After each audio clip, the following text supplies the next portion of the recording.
In December of 1990, a very concerned father was pacing around his kitchen, hoping that his daughter would call. But the phone stayed silent. And as it did, an anxious pit formed in his stomach. He was really worried about his daughter. He thought maybe she was in trouble. And also, he was worried that he himself might have accidentally just done something that could make things even worse. But before we get into that story, if you're a fan of the strange, dark, and mysterious delivered in story format, then you've come to the right place because that's all we do. So if that's of interest to you, please hack the Follow Button's Facebook account and go ahead and delete their date of birth so that nobody wishes them a happy birthday. Okay, let's get into today's story. On the night of Friday, December 7th, 1990, a 39-year-old woman named Janet Dennis set 4 dinner plates on the kitchen table at her home in a suburb of Oklahoma City, Oklahoma. She had just finished making dinner for herself and her 3 kids, who at the current moment were watching a Christmas movie in the living room. Janet hummed along to the TV as she brought the food over to the table, and then she called her kids to come over and eat. The kids got up, they rushed over, they sat down, and as they began eating, Janet told them about all these fun holiday plans that she had made for them over winter break. So Janet really loved Christmas. She typically would decorate her house like the instant Thanksgiving was over. And earlier that same day, she had gone to a toy store and filled the entire backseat of her car with gifts for the kids. But Janet really wanted this Christmas to be especially memorable for her kids, because the past few months had been really tough on them. Back in July, Janet had divorced their father, Leroy, and so now the kids only saw their dad about once a week. Now, Janet knew the kids missed him terribly, but actually, Leroy had never really been a very present father, which was part of the reason that Janet had asked for the divorce in the first place. They'd been married for 16 years, and for most of that time, Janet had pretty much felt like she was just a single parent, on top of being the primary breadwinner for the family. And this was because Leroy owned and operated this ranch that was located about 90 miles away in a rural town called Sealing, and this ranch really had never made much money. And so Leroy had begun working all these crazy long hours to basically avoid hiring extra help. But because of that, he was usually gone before sunrise every single day, and he didn't get home until very, very late. So he's gone all the time working, but for not much return, not much money. And so for years, Janet had picked up the slack. She worked as a school nurse. That way she could, make some money. And then also she could be home to meet the kids after school every single day. And then when she was home, she managed the house by herself as well. And so that was ultimately really why a judge awarded her full custody of the kids back in July when the divorce was finalized. I mean, Leroy undeniably loved his kids, but he simply couldn't provide for them. And besides, at this point, he was now living on that ranch in Sealing, 90 miles away, full-time. And so, his kids' schools and social lives were here in Oklahoma City. It wasn't a match. And so now, Janet put another serving of mashed potatoes on her plate, and as she did, she reminded her 12-year-old son, Tad, who was her oldest child, that he had a wrestling tournament at school in the morning, and that they had to leave really early so they could get to the competition on time. After dinner, Tad helped his mom clear the table, and then they all went out to the living room to finish watching that Christmas movie together.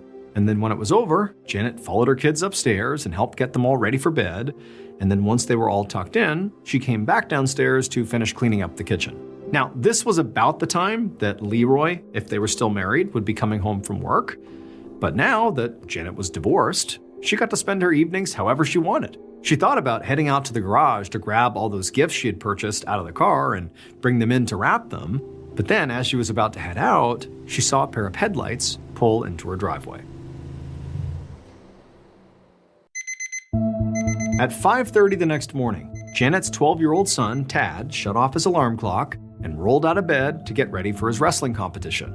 Once he had his stuff together, he went downstairs, expecting to find his mother in the kitchen already making breakfast. But he didn't see her in there. So he just went down the hallway to her bedroom, and he opened up her door and he looked in, and there was his mom, still lying in bed with the covers pulled all the way up over her head. So Tad, thinking this whole thing was a little bit odd because his mom was all over everything, he still called out for her to wake up because it was time to get ready to go. But his mom didn't move. And so he walked into the bedroom right next to the bed and pulled down the covers to shake her awake. But when he did that, he realized his mom is not in the bed at all. What he was looking at underneath the covers was actually a pile of pillows, arranged to make it look like she was still sleeping in bed, which was really weird. Because to Tad, it now seemed pretty obvious that his mother had actually left the house, but for some reason, she seemed to want him to think that she was still home. And so just to make sure, Tad left the bedroom and ran to the garage to check. And sure enough, his mother's car was gone. And now Tad, he really didn't know what to do. Because in his entire life, his mother had never just left without telling him. And so Tad went back to the kitchen and he looked over at the clock on the oven and saw it was already 6 a.m., which meant he was already going to be late to his wrestling tournament. He wondered if maybe his mom had just run out to the gas station or something quick like that and she'd be home any minute. But a few more minutes passed by and she still didn't come home. And so at this point, Tad was becoming really anxious and he started to worry that his mom had maybe gotten into a car accident or something. So he did the only thing he could think of. He went over to the kitchen phone and he called his dad, who was out at the ranch in Sealing. And when his dad picked up, he told him everything that was going on. Now, Leroy was, admittedly sort of confused by this whole thing, but he told his son, "Don't worry, your mom's gonna be home any minute, I'm sure of it." But he also told him that just in case, he would start driving over to their house right now, just to make sure everything was okay. 2 hours later, Tad heard the sound of his father's truck pull into the driveway. And the instant he heard it, he jumped off the couch to go unlock the front door. When his dad walked into the house, the first thing he asked his son was, "Is Mom home?" And Tad said, "No, she's still not here." Leroy nodded, but reassured his son that, his mom was going to be home soon, that she would have a good explanation, it's okay. But, as Tad followed his father all around the house at this point, basically looking for Janet and looking for any sign of maybe where she had gone, Tad began to notice a look of concern growing on his father's face. And that sort of gave Tad this sick feeling in his stomach that maybe something's really wrong here. And then, sure enough, at some point, his dad, after searching the whole house and just sort of standing there for a moment, he turned to Tad and he said, "We gotta call the police." 2 days later, on Monday, December 10th, Lieutenant Detective Craig Gravel with the Oklahoma City Police District knocked on the door to Janet Dennis's house. He had spoken on the phone that morning to Janet's ex-husband Leroy, and now he heard Leroy's voice again, but from inside of the house right in front of him, calling to his kids to go on upstairs for a minute. And then a moment later, the door opened and Leroy invited Gravel inside. So even though it had been 2 days now since Leroy had called 911 and reported Janet missing, Gravel had only just been assigned to her case that morning. His captain had wanted to wait out the weekend before investigating formally because there had been no signs of violence at her home, and generally speaking, most adults who get reported missing show up within 48 hours. But that morning, when the case landed on Gravel's desk and he had begun reading over the details, his gut told him that something had happened to her. From all appearances, she was a very responsible and loving mother with no history of just disappearing like this. So, Gravel had immediately put out an alert to all the police stations in the area to be on the lookout for Janet's car, which was a red Chevy Blazer. And then he had called Leroy and asked if they could speak. And so now, Detective Gravel stepped inside of Janet's home, and right away he noticed how tidy and how covered in Christmas decorations it was. I mean, the whole house seemed so festive, which made Gravel think that Janet very likely had planned to be home for the holidays. And so he followed Leroy into the kitchen, they sat down at the table, and the first question he had for Leroy was, "Have you heard from Janet since we spoke this morning?" But Leroy said no. He said all he knew was that Janet had disappeared at some point between maybe 9 p.m. on Friday night when the kids went to bed and they had seen her when they went to bed, and 6 a.m. the next morning when Tad had called him saying, "Mom's not here." And Leroy said, despite the fact that, Janet is his ex-wife and there wasn't a whole lot of love lost there, he said he was really worried because Janet would never just leave their kids alone, never. However, he did tell the detective that while he had been just walking around the house for any clues about where she might have gone, he said he had noticed that her toiletries bag was gone. So now he didn't really know what to think. That sort of did suggest that maybe this was planned, but just very out of character. Gravel nodded and then asked Leroy, could he think of any place that Janet might go to, maybe to go blow off steam or something, like some place if she was really stressed, where would she go? Leroy said, in the past, Janet had gone to Las Vegas to gamble, but again, she would never just go without warning and also would never just leave the kids unsupervised. Leroy said, at a minimum, she would have let him know if she was going away because, again, they have kids together. Even though they were divorced, they still basically were on decent terms. Gravel nodded and wrote down everything Leroy said. Now, to him, Leroy was definitely a suspect, but at this moment, he seemed to be cooperating. So Gravel wrapped up the interview and headed out because for right now, what he really wanted to do was go speak to another person who had also called the police station that weekend about Janet Dennis.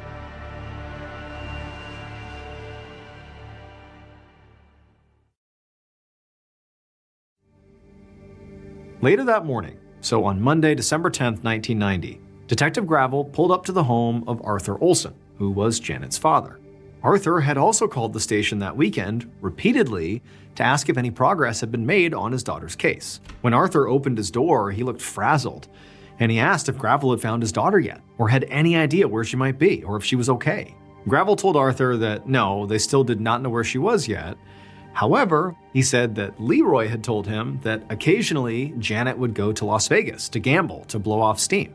But Arthur echoed the same sentiment as Leroy when he brought this up, which is like, yeah, Janet would occasionally go to Las Vegas, but she would never do that without first making sure her kids were okay. She would never just leave in the middle of the night. That is not something she would do. And also, Arthur said, if she had gone to Vegas, like if that's where she was now, she wouldn't be alone. She would have gone with her new boyfriend.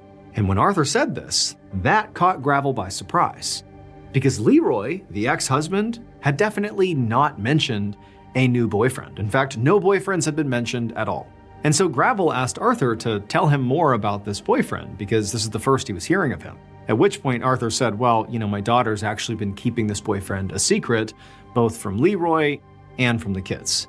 Arthur said the guy's name was Jim Umbenhauer, and he was a soldier stationed at Fort Sill, which was an army base just a few towns over. But then this look of regret crossed Arthur's face. He told Gravel that he had actually only just met Jim for the first time this past weekend, after Janet was already missing. And the reason he met with him is he gave Jim a key to Janet's house. Gravel at this point looked up from his notepad and asked Arthur, what does that mean? Why did you do that? Now, Arthur went from looking regretful to looking straight up embarrassed, as he explained. And he told Gravel that just a few hours after Janet was reported missing, Jim had actually called him, and Jim had told him that some of his belongings were actually at Janet's place, and that Janet would definitely not want Leroy to find those things because their relationship was a secret. So Jim had told Arthur that his plan was to wait until Leroy took the kids out somewhere, and then when the house was empty, he would sneak in using the key that he was asking Arthur for, and he would just grab up all his stuff. That way, Leroy wouldn't find it. Gravel, when he heard this, was shocked, because to him it was so obviously a bad idea for Arthur to have given Jim that key. Because as far as Gravel was concerned, Janet's house could be an active crime scene. But Arthur seemed to guess what Gravel was likely thinking here, because he said, he knew now that that had been a mistake. But back on Saturday, he just didn't believe Janet was truly missing here. He expected her to come home. This couldn't be a big deal, right? But now he said he was absolutely sick with guilt. Shortly after this, Gravel wrapped up their interview, and then he hopped in his car, and he drove right back to the station. His top priority now was to track down the secret boyfriend, Jim Umbenhauer. But as soon as he got back to his desk, he learned there was actually a more pressing lead for him to follow up on. Janet's car had been located at the Oklahoma City airport. An hour later, Detective Gravel turned his car into the long-term parking garage at the Oklahoma City airport. He was there to follow up on a lead about Janet Dennis, who had disappeared from her house overnight on Friday, leaving her 3 young kids unattended. And right away, Gravel saw another police cruiser at the far end of the garage, parked behind a Chevy Blazer, Janet's Chevy Blazer. And so Gravel, he pulled up behind the other cruiser, and then he got out and just began walking around Janet's car, getting a look. And eventually he walked up and cupped his hands over his eyes so he could look through the window into the back seat. And when he looked in there, he saw it was completely full of new toys, which he assumed were Christmas presents for her kids. And when Gravel saw those presents, he instantly had a bad feeling in his stomach, like his gut was telling him that Janet did not drive her car to this location. Somebody else did. And also, at this point, Gravel also had proof that she wasn't in Las Vegas. So right before Gravel had come out to the airport, his team had called into this centralized database that could access all of the hotel reservations in the Las Vegas area, and there were no reservations anywhere in the entire city under Janet's name. Now, of course, she could be there with somebody else, maybe under their name, but this at least suggested, very strongly suggested, that she was not there. And so now, Gravel was confident that Janet had not skipped town for some spur-of-the-moment gambling trip. Now, at this point, if something had happened to Janet, well, Gravel's primary suspect at this point was Janet's new boyfriend, her secret boyfriend, Jim Umbenhauer. However, Gravel still had not looked into him yet, which meant if he was involved in any way in Janet's disappearance, well, by now, he could be anywhere. And so as Gravel is thinking about this, he was interrupted by the sound of a vehicle approaching. And he turned and he sees a car pull up right behind his cruiser. And then after they parked, this guy got out wearing a full army uniform, and he walked over to Gravel and he introduced himself as Jim Umbenhauer. Late that afternoon, Gravel sat in an interview room at the station across from Janet's secret boyfriend, Jim Umbenhauer, and Jim was hooked up to a polygraph machine. So back at the airport, Jim had claimed that he'd been worried sick about Janet all weekend, and he'd been literally driving around town looking for her car. He claimed he had no idea that the car, or Detective Gravel, would be at the airport when he arrived. And it had just been like a total coincidence that he had just happened to find Janet's car at the exact moment police had found it. To Gravel, this felt like a fairly obvious lie, because the chances of Jim just running into Janet's car at the exact moment that police are finding it and that he's arriving to look at it, it just felt like not possible. And Gravel figured that Jim must have already known where Janet's car was and had somehow learned that the police had found it, and so he had just sort of shown up.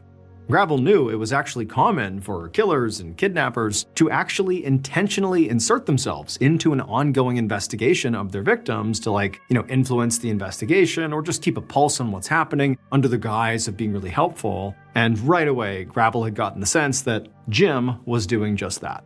So Gravel had immediately asked Jim to not only come back to the station to talk, but to take a polygraph test. And Jim had agreed. And so now the polygraph examiner, so the person actually administering the polygraph, nodded to Gravel that they were ready to start. And so Gravel asked Jim, "Why did you ask for a key to sneak into Janet's house that past weekend?" Now, Jim looked genuinely surprised that Gravel even knew about that. But he told Gravel that he had simply gone over there to get a box of love letters from Janet's bedroom that were between he and Janet.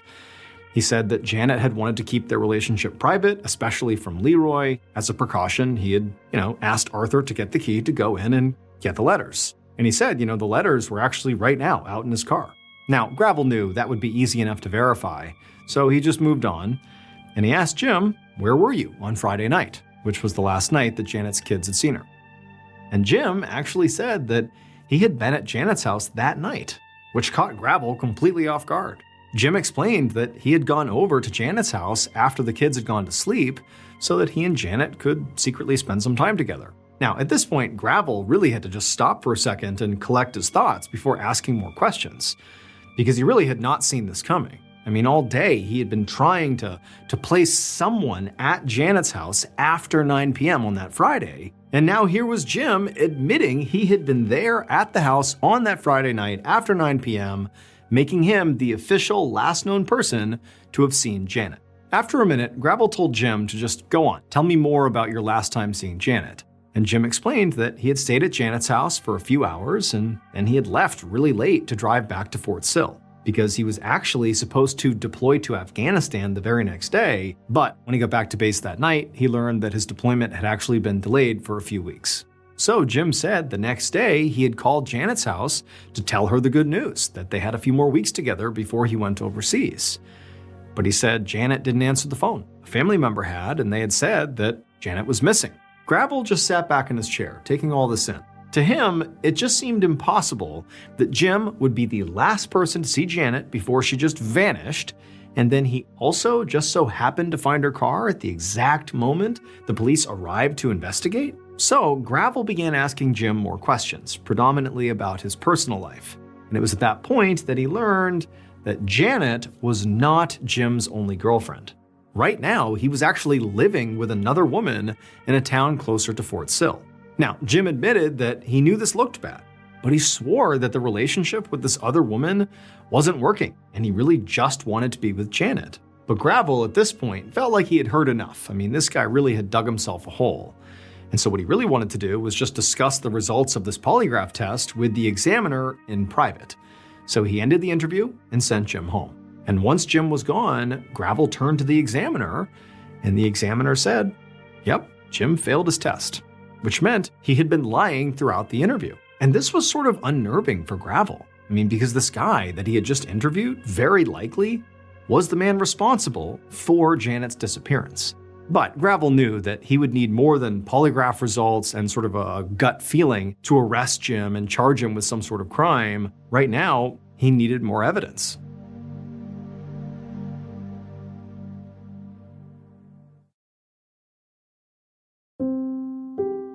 A few days later, Detective Gravel was in his office pacing around, reading through some documents. So after his interview with Jim, Gravel had decided to go to the school where Janet worked to speak to her colleagues about her relationship with Jim. Now, he didn't even know if anybody at the school would know about her relationship at all because she had basically kept it secret.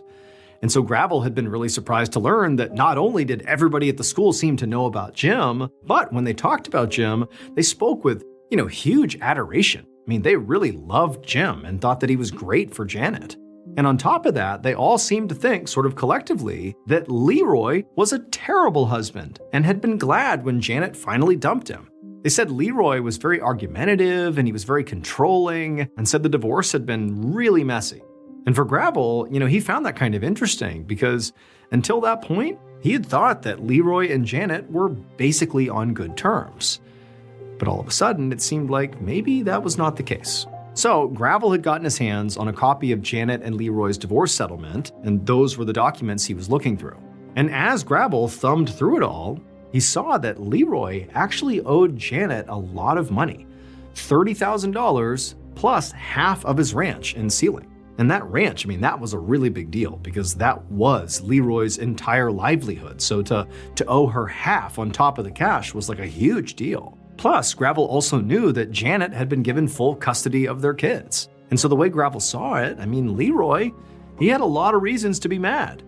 And Gravel wondered if maybe he had been mad enough to do something to Janet. Just then, the phone on his desk rang and Gravel answered it. It was an undersheriff named Jerry Jones who worked in Dewey County, which is where Leroy's ranch was located. And he told Gravel that he had heard about Janet's disappearance and he wanted to help with the investigation in any way that he could. And he explained that right now there were lots of rumors sort of flying around Sealing that Leroy had killed Janet, and that one of Leroy's neighbors had spotted a big bonfire on Leroy's property just about at the same time that Janet had disappeared. The next day, Gravel was back in the interview room with the polygraph examiner, and this time Leroy was the one sitting across from the table from them, hooked up to the polygraph machine. Now, at first, Leroy definitely seemed nervous about taking this test, like he just seemed anxious. But as soon as they actually started, he quickly relaxed. It was almost like this was no big deal. Gravel began the interview by just asking him basic questions about his relationship with Janet and about their divorce. And Leroy would admit that he and Janet did fight a lot when they were married, and he said initially he had been very upset about owing Janet half of his ranch in Sealing. But he insisted that these days they were basically on good terms, and that he just really tried hard to focus on being a good father. And so not long after these sort of initial questions, Gravel asked Leroy to simply walk him through the night Janet disappeared. Like, tell me where you were, what you were doing. Leroy told Gravel that he had been at his mother's house that night, which was near his ranch in Sealing, and that the two of them just watched TV together and then they both went to sleep. This was the same story that Leroy had already given Gravel a few weeks ago when they first spoke, and Gravel had already called Leroy's mom and she had backed it up. Now, at this point, Gravel really wanted to ask Leroy about that bonfire that someone had spotted on his property. But he didn't want Leroy to know how suspicious of him he was. So Gravel decided that first he would check the polygraph tests so far to see whether Leroy had been truthful throughout the interview. So he asked Leroy to hang tight for a few minutes while he stepped out into the hallway and spoke to the examiner about his test results. Leroy was like, okay, great, yep, see you in a few minutes. But as he sat back down, Gravel could see he definitely looked anxious. And so Gravel, he went into the hallway and he walked over to the examiner, and the examiner told him that unfortunately, Leroy's results were inconclusive, which meant that he couldn't tell if Leroy was lying or telling the truth. And so feeling frustrated, Gravel went back into the room and just asked Leroy, hey, would you mind taking this test again? But Leroy, he glanced at his watch and said no. He'd been there for 3 hours already and he had to get home to the kids, so no, he couldn't. He clarified to Gravel that he had actually moved the kids from Janet's house in Oklahoma City back to his ranch all the way out in Sealing because the daily commute had been too hard for him. And so now he had a long drive back home and he just wanted to get going. He also told Gravel that he had heart problems. And so part of him didn't want to take the test again simply because it was too stressful and he was worried about his heart. Now, Gravel thought that was a pretty strange excuse. I mean, the kids were one thing, but heart issues being the reason you can't take a polygraph, that just felt a little fishy. But at the same time, he couldn't force Leroy to stay at the station. Still, he didn't want to come out of this 3-hour polygraph session empty-handed, so Gravel asked Leroy to do one last thing before he left: to sign a consent to search form, which would allow investigators to come out to Sealing and search his ranch. And to Gravel's relief, Leroy said, sure. The morning after Leroy took his polygraph test, Detective Gravel made the long drive from Oklahoma City to Sealing, where Leroy's ranch was located, and where Gravel hoped to find the, at this point, body of his missing person, Janet Dennis. The previous night, Gravel had placed a call to Undersheriff Jones, the officer from Dewey County who had volunteered to help with Janet's case. Gravel knew that Leroy's ranch was over 1,500 acres, so it's massive, and that it would likely take weeks to search the entire property. So Gravel had the Undersheriff's recon team actually begin that big search, while Gravel and his team began speaking to some of Leroy's neighbors. And so now, Gravel pulled up a long driveway and parked outside of a big farmhouse, and then after he stopped, he got out and walked up and knocked on the front door. A moment later, a middle-aged woman answered, and Gravel explained who he was, and that he had heard that one of Leroy's neighbors had seen a huge fire on Leroy's property around the time that Janet Dennis had disappeared. And this woman's eyes immediately went wide, and she said that she was the one who had seen the fire. And it had caught her attention because there was a ton of smoke, so it must have been huge. Gravel felt the surge of adrenaline because he had this feeling that this woman was likely about to lead him directly to Janet's body. She was going to show where this fire was. But then a guilty look came across her face, and she apologized to Gravel. And she said, after I had told some people about this fire, I learned that actually the fire I saw had occurred a few days before Janet went missing. And for Gravel, this was truly crushing. But, he asked the woman if she had spotted any other weird behavior on Leroy's ranch, but the woman just said no. And so Gravel ultimately thanked her for her time and then felt completely defeated as he walked back to his car. Gravel spent the next few hours going door to door in the area, asking more of Leroy's neighbors about the rumors flying around town that Leroy had killed Janet. But pretty much everybody said that those rumors were largely connected to the bonfire that actually happened a few days before Janet disappeared, which meant that by the time Gravel headed back to Oklahoma City, he had no actual proof that either Leroy or Jim had been involved in any way in Janet's disappearance. He really barely had any evidence at all that a crime had even occurred. And even though he strongly believed that Janet had been abducted and potentially killed, it was still technically possible that Janet disappeared by choice and was alive and well somewhere. And so at this point, Gravel was completely out of leads, and he would just have to wait to see what would turn up on the ranch at the end of this massive search of the 1,500 acres. 6 weeks later, in early February of 1991, Gravel answered the phone in his office, and the person on the other end of the line said that they had information about Janet Dennis. And this was fantastic news. Because at this point, Gravel's investigation had completely stalled out. Nobody knew what happened to Janet. She had not turned up. It was basically dead end after dead end. And also, so far, the search of Leroy's property, which was still ongoing, had yet to turn up anything useful for this investigation. The only other recent development in the case had happened a few weeks ago when Leroy had contacted Gravel about a box of Jim's belongings that he had found at Janet's house. Now, by this point, Jim was no longer a secret. Leroy knew about the secret boyfriend.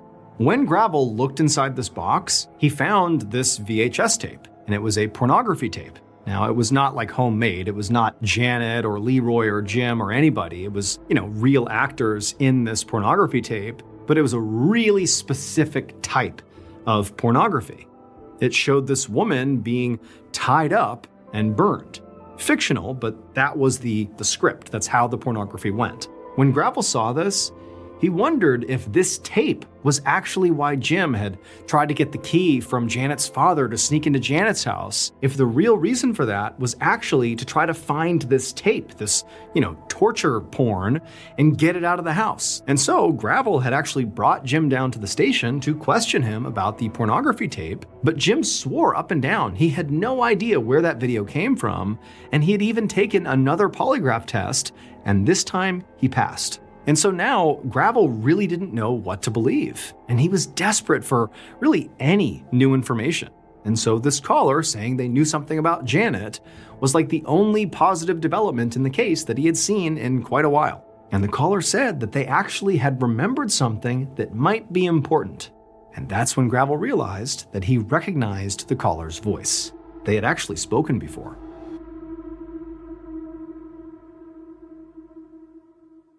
Based on forensic evidence and witness testimony, here is a reconstruction of what police believe happened to Janet Dennis on the night of December 7th, 1990.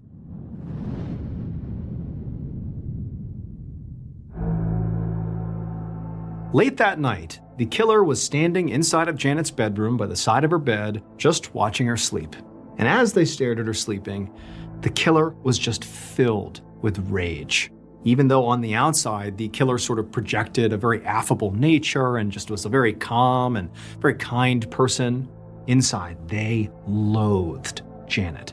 And one of the primary reasons they hated her so much is because of her recent decision-making. And so after standing there, just taking in the sight of like the object of their rage, they reached over and grabbed a rag they had soaked in chloroform, which is a chemical that when it's pushed up against your face, it can cause you to pass out if you breathe it in. And the killer, they put this rag right over Janet's mouth until she passed out, because they didn't want her waking up when they inevitably moved her. And then after using the chloroform, the killer grabbed Janet's purse and then also grabbed her toiletries to make it look like she had chosen to leave, to go on a trip somewhere. And then the killer actually lifted Janet up out of the bed, put her on the ground. Remember, she's passed out from this chemical. And then they put pillows in her bed under the sheets and kind of arranged them so at first glance it would look like Janet was still in bed with the covers up over her head. This really was just in case one of the kids came into the bedroom in the middle of the night, they would look and see their mom and they wouldn't think anything of it. And so now, with the pillows in place and with the purse and the toiletries in hand, the killer scooped Janet back up off the ground and then carried her out of the house. And once they were outside, the killer placed Janet's unconscious body in the back of the killer's vehicle, and then they drove her to a nearby house in Oklahoma City that they owned. The killer took Janet inside of this home and tied her up so that even if she woke up from this chloroform, she wouldn't be able to escape. And then the killer drove back to Janet's house, parked their vehicle there, and used Janet's keys they had gotten from her purse to get into her Chevy Blazer. And then they drove her Blazer out to the airport and parked it in the long-term parking lot. Then the killer took a taxi from the airport back to Janet's house, where they got into their own vehicle again and drove back to the house where Janet was tied up. Then the killer put Janet, who was still passed out, back into the killer's vehicle, and they drove her to another house they owned. This one was outside of Oklahoma City. And when they got to this house, the killer dragged Janet out of the back of their vehicle, they put her on the ground, and the killer went and got a shovel and then came back over and smashed her in the head with it until she was dead. And then once Janet was dead, the killer burned her body in the fire pit on their ranch. Janet's killer was her ex-husband Leroy, who just basically hated Janet for getting full custody of their kids, for getting half of his ranch, for him being ordered to pay her $30,000. Like, he hated her and resented her for all that. And then when he found out she was also dating this new guy, Jim, he was consumed by jealousy and decided he needed to do something, which was ultimately to murder his ex-wife. And then after the murder, he invented an alibi and reported Janet missing himself in order to cast suspicion off of himself. But he was ultimately caught because Leroy's neighbor remembered seeing smoke from his burn pit. It was the same neighbor that Gravel had spoken to. She had first thought the fire happened after Janet went missing, and then she changed her mind and thought it happened maybe before. But then, a few weeks later, she checked her calendar and realized she had gotten the date wrong again, and that the fire was actually the day after Janet disappeared. And so she called Gravel right away and said, "I have more information about Janet, and it might be important." And so later that same day, after getting this information, the search team out at the property, out at the ranch, focused their efforts on the burn pits, and they would eventually find Janet's remains. Leroy Dennis was convicted of first-degree murder and ultimately sentenced to life without parole. On the morning of March 11th, 1900, 43-year-old Carrie Selvage stared out her bedroom window into the front yard of the building where she lived in Indianapolis, Indiana. The sun shined bright on her face, but it was surprisingly cold for March, and there was a chill in Carrie's room. She wore a heavy flannel blue dress and slippers, but she still shivered as she stood by the window. Carrie heard footsteps behind her. She turned and saw a young woman standing there. Carrie smiled, exposing her gold filling and several false teeth that she barely even noticed anymore. The young woman smiled back and then put her hand on Carrie's shoulder. To someone walking by, this might have looked like two friends enjoying the view outside the window. But that's not what was happening here. Because the building where Carrie lived was not her home. It was the Union State Hospital, a turn-of-the-century sanitarium, which today would be called a psychiatric hospital. Carrie was a patient, and the young woman standing with Carrie was a nurse, whose job was to keep an eye on Carrie basically all the time. And Carrie hated it here. Up until a year ago, Carrie had been a school teacher, saving money and building a life for herself. But over time, Carrie had become overwhelmed and sad, and she couldn't even explain why. She felt tired, but she struggled to sleep, and there were days when she just felt sort of frozen, like she couldn't leave the house. Doctors couldn't find anything physically wrong with Carrie other than some problems with her vision and her teeth. So, the doctors did something that was unfortunately pretty common at this time for women. They diagnosed Carrie with hysteria and told her family to put her in an institution. That was how Carrie had lost her teaching job and her freedom and ended up living here at Union State. Now, in Carrie's room, the nurse told her that she had to go check on another patient. She told Carrie not to go anywhere until she got back. Carrie nodded and watched the nurse walk out of the room and close the door behind her. Once Carrie was alone again, she turned back to the window and looked outside. Her eyesight was terrible, so the view was not clear, but she could still make out people down below on the sidewalk walking past her. They looked like little blurs, but she watched each one for as long as she could. She felt jealous of these people, out walking by themselves. Carrie desperately wanted to go somewhere on her own, where nurses and doctors weren't hovering over her every few minutes and telling her what she could and couldn't do. She pressed her face up against the window, picturing the city she had once known so well. The streetcar rolling down its tracks, people rushing off to work, or students yelling and laughing in the schoolyard. And as she was having these thoughts, something else suddenly popped into her mind. She believed there was one particular place where, if she could just get there, she could once again experience the freedom she longed for. Just then, Carrie turned away from the window and walked over to her door. She opened the door halfway and leaned her head out, making sure nobody was in the hallway. Once she was sure the coast was clear, Carrie took a breath, lowered her head, and walked out of her room.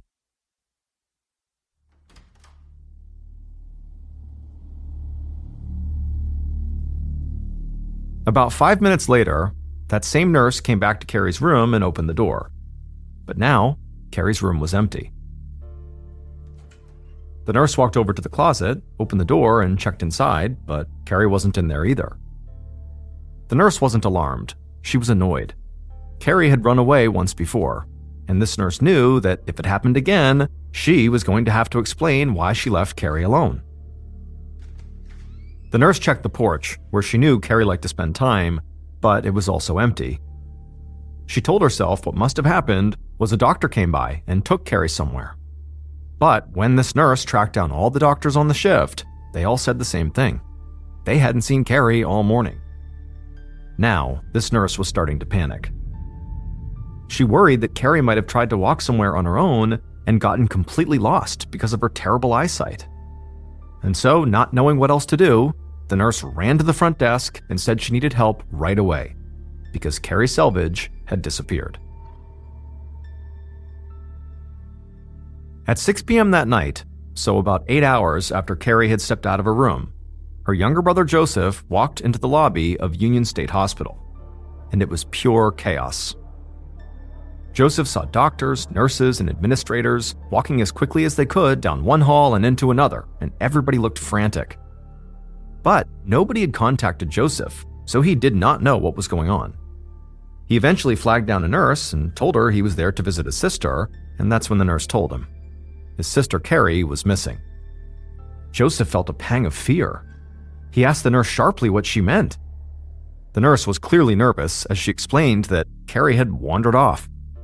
But she rushed to tell Joseph the entire staff believed that Carrie was probably still on the grounds, so there was no real need to worry. Joseph stared at the nurse with his mouth open. He was shocked. But more than that, he was mad. He had felt terrible for his big sister that she had ended up in this hospital in the first place, and he hadn't given up hope that she could maybe recover and return to the life that she had been building. He knew she was unhappy here, and now she was potentially in danger. Joseph collected himself enough to speak and said to the nurse, "Go get the police." Later that night, Detectives Chauncey Manning and Adolph Ashe of the Indianapolis Police Department arrived at Union State Hospital. Both men wore dark, well-tailored suits and hats. They were experienced investigators and had worked as partners on a range of cases. The detectives quickly met with the medical staff, who gave them a rundown of Carrie's known movements. The detectives also found Carrie's brother, Joseph, standing in a common room by the porch. He had refused to go home and was insisting that he wanted to be part of the search.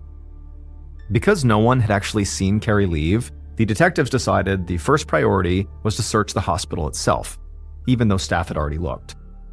So, with Joseph and several other hospital employees following them, Detectives Manning and Ashe checked every patient's room one by one, including the closets. Then, after they did not find Carrie, they walked through the common areas and offices, bending down to search behind every piece of furniture.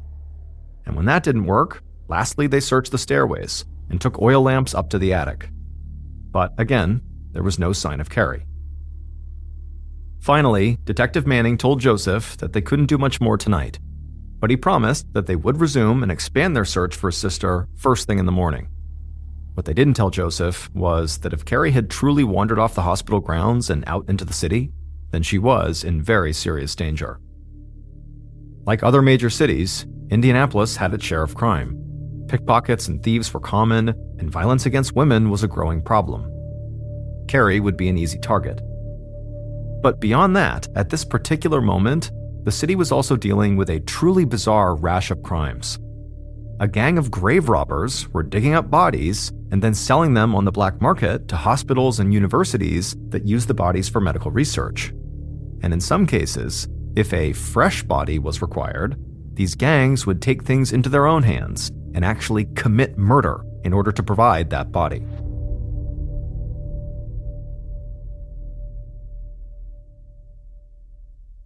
On the morning of March 12th, so still less than 24 hours after Carrie had gone missing, Detectives Manning and Ashe, along with a group of uniformed police officers, began canvassing the surrounding neighborhood outside of the hospital, hoping they weren't already too late.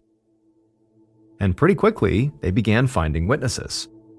A young boy who'd been outside at the time when Carrie had disappeared said he did see a woman in a blue dress, just like the one Carrie was wearing, running down the street right across from the hospital. And a woman who lived nearby said she'd also seen the woman wandering down the street a couple blocks away. Now, this information didn't make it any clearer where Carrie was right now, but it at least gave the detectives some hope that they were finally on her trail. So the detectives wanted to get Carrie's image in front of as many people as possible.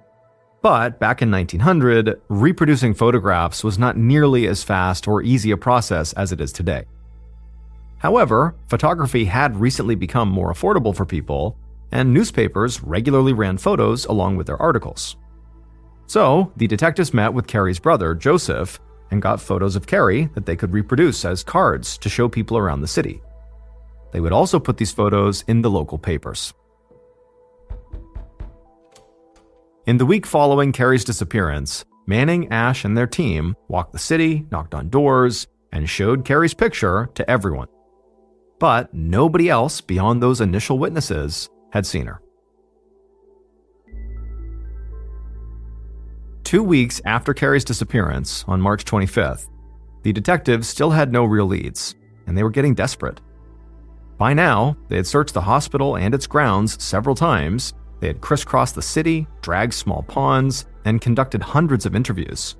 At this point, they could only think of one other place to look: the canal that cut through town, that also was not far from the psychiatric hospital.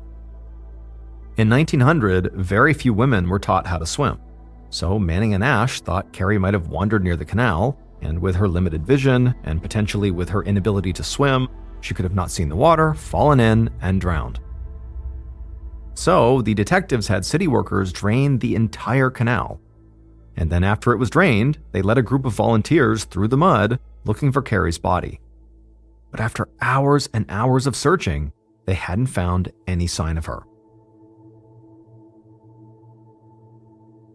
As more weeks passed with no new leads or evidence, the search began to lose momentum. Carrie's brother, Joseph, had started his own campaign, going to different newspapers and asking them to keep putting photos of Carrie front and center. Through his efforts, thousands of people had seen Carrie's photograph, which was a shocking level of publicity for the year 1900. Carrie's face was by now well known across the city. But despite all this, by April of 1900, so about a month after Carrie's disappearance, the newspapers and detectives moved on, and Carrie's case went cold. Joseph and his family never stopped believing that Carrie was out there somewhere, and so every so often, over the next several months, they would put an article in the paper with a message to Carrie in it, promising that if she came out of hiding, she wouldn't have to go back to the hospital. She could come home instead. But Carrie never did.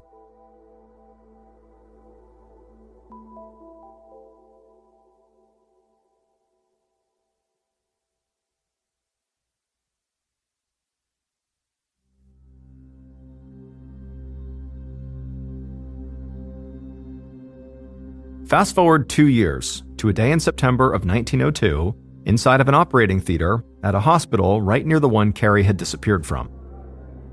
A medical student wove through the crowd to a front row seat in the theater, which gave him a clear view of the operating room right below. The student felt his heart speed up, because in the center of the operating room, he saw a table covered with a bright white sheet, and he knew that underneath that sheet, there was a dead body. He and his fellow medical students had come to the operating theater today to watch a skilled surgeon dissect a real human corpse. This demonstration was, at the time, one of the only ways that doctors in training could gain a better understanding of human anatomy. And it was considered a huge privilege for them to get to witness something like this. The sound of footsteps echoed from below, and immediately the audience fell silent. The student saw the surgeon approach the operating table, and he listened closely as the surgeon explained what they could all expect to see during this demonstration. Then the student watched as the surgeon stepped up to the operating table and removed the white sheet, revealing the pale face of the corpse underneath, with a gold tooth glinting from its open mouth. The student had expected to feel amazement when he saw the body, but instead, he felt an unsettling wave of déjà vu. Something about the corpse's face looked familiar to him, but he just couldn't place it. Then, suddenly, it just came to him, and he yelled it out without even meaning to. "It's the missing woman!" he shouted. Some of his classmates laughed uncomfortably, thinking maybe he was making a very bad joke. But the surgeon called for quiet and asked the student what he was talking about. The student stood up and said he would recognize that face anywhere. The woman on the table was Carrie Selvage, the same Carrie Selvage who had disappeared from the psychiatric hospital a couple years ago. Her photograph had been plastered all over the city. Suddenly, all the other students in the operating theater all began talking at once as they leaned forward to get a better look.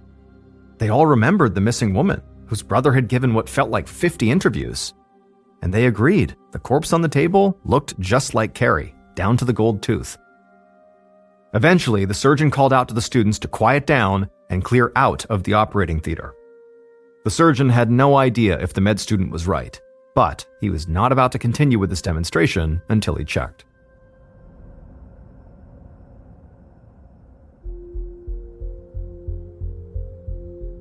A few hours later, Detectives Manning and Ash stood in the operating theater with the surgeon, Carrie's brother Joseph, and Carrie's dentist.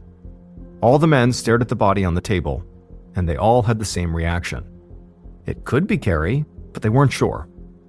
The medical school had not kept great records on when it actually acquired these bodies. This particular one was slightly decomposed and had been frozen for a long time. The dentist eventually spoke up and said the gold filling was the same kind he'd used for Carrie, and it was in the exact same spot in her mouth. At this, Detectives Manning and Ash walked away from the table and huddled together in a corner to whisper to each other, occasionally taking a look back to make sure nobody, especially not Joseph, was listening. They did this because what they were discussing was incredibly upsetting. Manning and Ash knew that medical schools and hospitals had a hard time acquiring dead bodies for research through legal means, so these institutions often turned to the black market and grave robbers for their supply. In fact, during the initial investigation, they had worried that Carrie might have been the victim of grave robbers, who were known to occasionally commit murder in order to increase their supply of dead bodies. Now, the detectives knew they were going to have to step into this dark, bizarre world of grave robbers to get answers. And there was one man in particular they were going to have to talk to. His name was Rufus Cantrell, but the media and the police called him the King of Ghouls. Rufus Cantrell was actually already in jail, so it was easy for Manning and Ash to find him. In just a few hours after they had stood over the corpse in the operating theater, they walked into an office in the jail and sat down at a table across from the man they thought could break their case open for them. Now, Rufus had a reputation for being violent and sort of unhinged, so the detectives were surprised that he was in a very relaxed, almost jovial mood when they met him. He told Manning and Ash that he would help them in any way he could. Manning was suspicious of this level of cooperation, but he still told Rufus all about the dead woman in the operating theater, doing his best to describe the woman's appearance and her teeth. Rufus nodded along as Manning spoke, and then when Manning was done, Rufus said he knew exactly who the detective was talking about.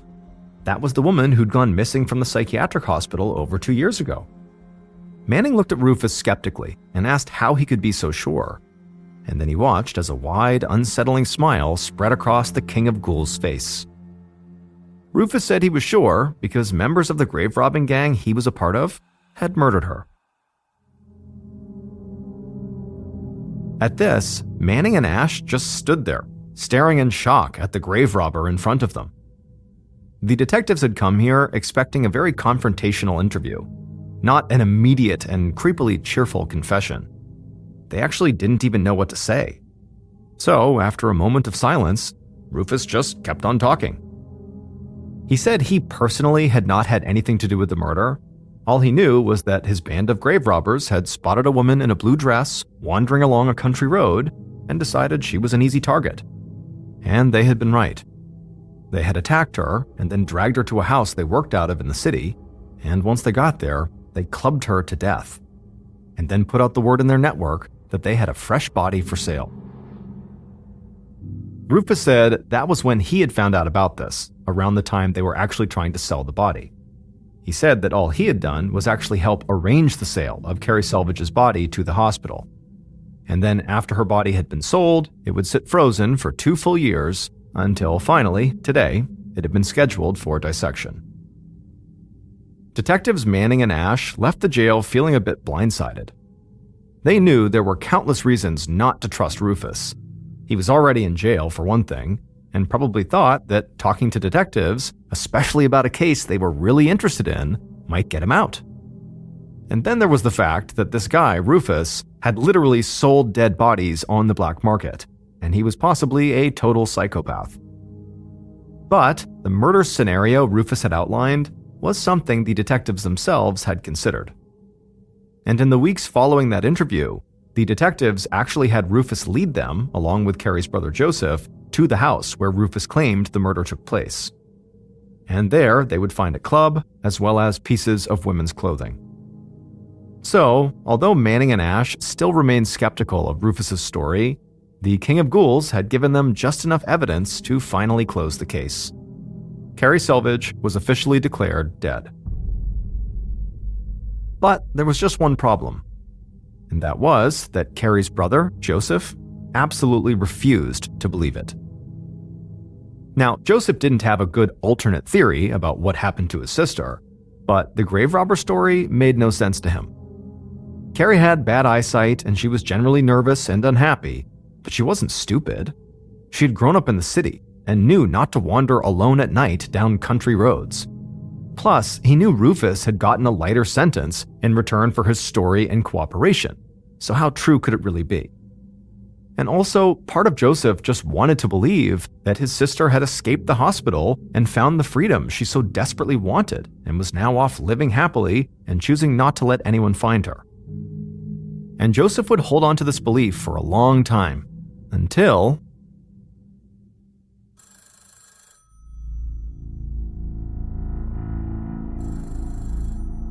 on April 26, 1920, so over 20 years after Carrie's disappearance. On that day, Joseph got an urgent and confusing telephone call from the police at his home. An officer said he'd heard from a construction company that was working on a building in town. It was an orphanage that they were converting to an automobile repair shop, and this construction crew had found something that Joseph just needed to see. Joseph ended the call and headed straight to the building, having no idea what he was about to find. Once outside the orphanage, Joseph walked past several construction workers and then stepped inside the building. Right away, he heard somebody call his name, and he looked over to see a man with thinning white hair walking towards him. Joseph squinted, looked at the man's face, and then suddenly he recognized him. It was Detective Manning. Now, Joseph felt a jolt of adrenaline. Whatever this was, it had to be about his sister. Joseph asked Manning if Detective Ash was here too, but Manning just shook his head and said no, Ash had passed away a few years earlier. Before the two men could really talk, they were joined by a member of the construction crew, who handed them each a flashlight and gestured for them to follow him. As Joseph walked through the building, he could see that the construction crew had already made a lot of progress, but it still looked like parts of the building hadn't changed in decades. And it was one of these old, untouched areas of the building where this crew member led Joseph and Manning. And when they got there, the crew member pointed to an old stairwell set against a wall, signaling for Joseph to climb up the stairs. Joseph hesitated, but only for a second. Then he took a deep breath and slowly walked up the steps.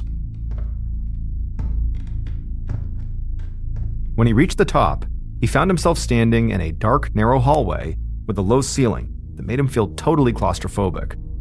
Joseph bent down, but it still felt like the ceiling was pressing in on him. And as he walked down this hallway, shining his flashlight from side to side, it almost looked like the walls were closing in. Joseph felt his chest tightening.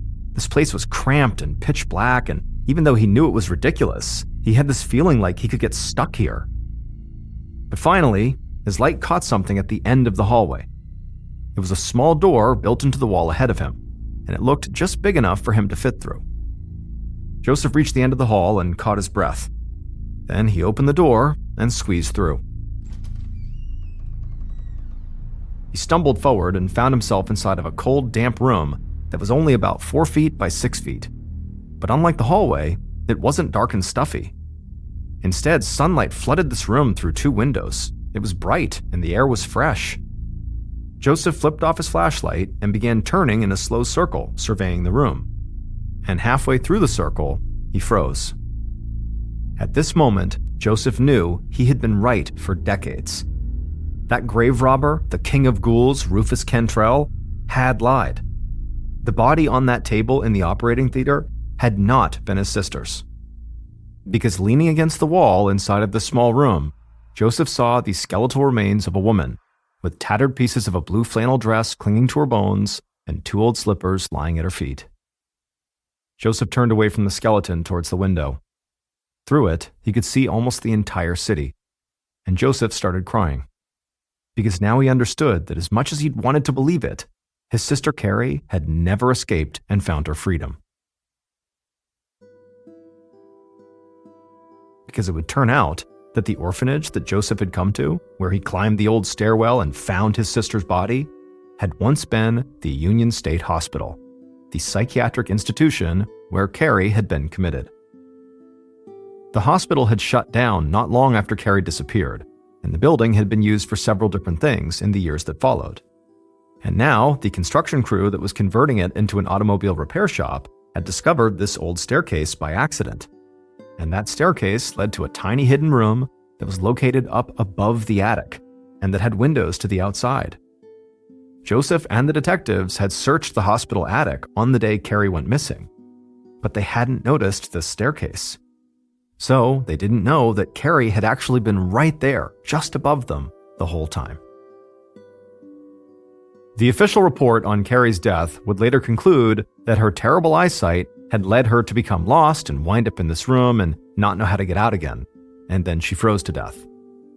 But, as always, Joseph did not accept the official statement. In fact, he would spend years coming up with theories of his own.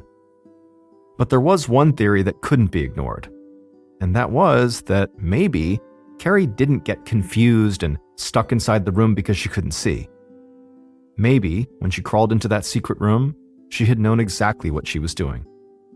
Because Carrie had almost certainly been alive throughout the entire search of the hospital. Staff, police, and her own brother had been just feet away. But she never once called out or made any noise. So maybe Carrie had just decided to sit there quietly, looking out the window and across the city where she'd once been free. And when night fell and she felt that bitter cold coming on, she chose to stay in that room. The only place she knew where she could be on her own and where nobody would tell her what she could and couldn't do.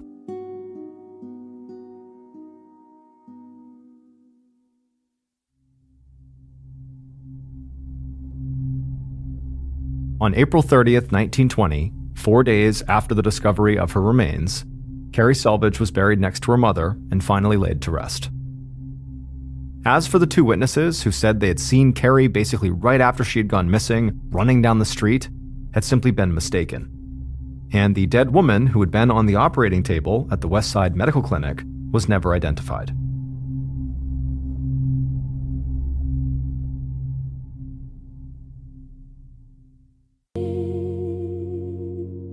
Same lives, same nights, different hearts. We shared cheap drinks and expensive dreams. Talked about futures like kings at 18. Same corner nights and we gon' rise. Same hunger burning behind tired eyes. Back then, loyalty didn't need proof. Just eye contact, silence and truth. Now success made the room feel strange. Same faces but the energy changed. They clap with one hand, text with another. Smile in public, doubt undercover. I didn't lose friends, I lost illusions. That's part of growth, not confusion.